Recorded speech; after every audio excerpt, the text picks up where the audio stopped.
सारी काय जी और सुनते सुनते बता ना। मैं है ना हाँ? जाओ था दमहरी बाजार के थो यार अच्छा तो तोर काल हम तेला बतावे मोर बन्ना हटो। हाँ साड़ी ला देवे जी। एक तो दरे साड़ी लाहूं हाँ? मैं कहती साड़ी तो लाहूं पर कौन सा कलर के लाहूं पहला झलक बताओ। मोर बन हाँ हरा कलर की साड़ी ला देवे जी। वाह रे क्या गजब के कलर चुनी और मैं क्या जानते हैं ये हरा कलर के साड़ी में पहिर के जब तक निकलबे ना ते गांव में के पूरा मतलब देख के बड़ मोह जाई हो। अच्छा तेकर सीधी का कहत सुनबे का की तोरी बरला हुसुआ की साड़ी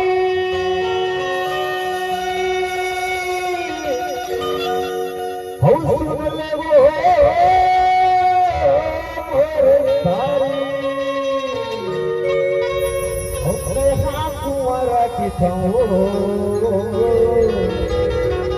होते हम जीवो कुंवारी ए सारी और ये दमहेरी बाजार के साथ औले हुलीला सहार के साथ और सुना था बता ना। और बेनी बारी सड़क के साथ तो चल के गो का गेदारी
दमहेरी बाजार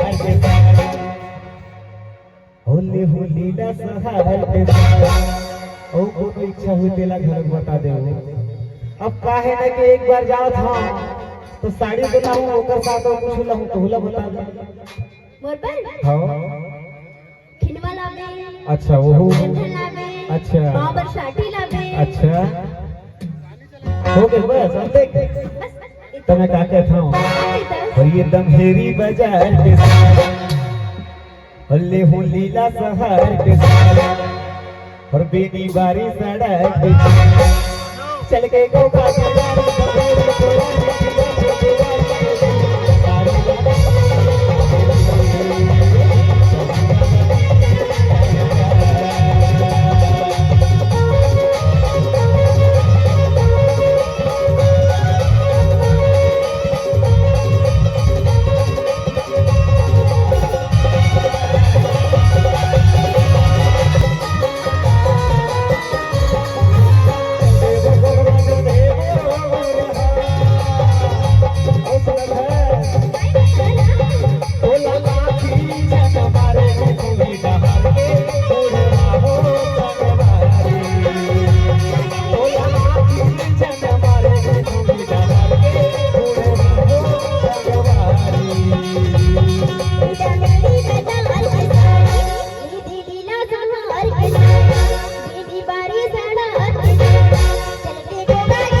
मौला मोहनी का ये तो मौला मोहनी का मौला मोहनी का ये तो मौला मोहनी का तेरी गतियां मार दिए तेरी गतियां मार दिए तेरी गतियां मार दिए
साइड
की रसिया मन बने बस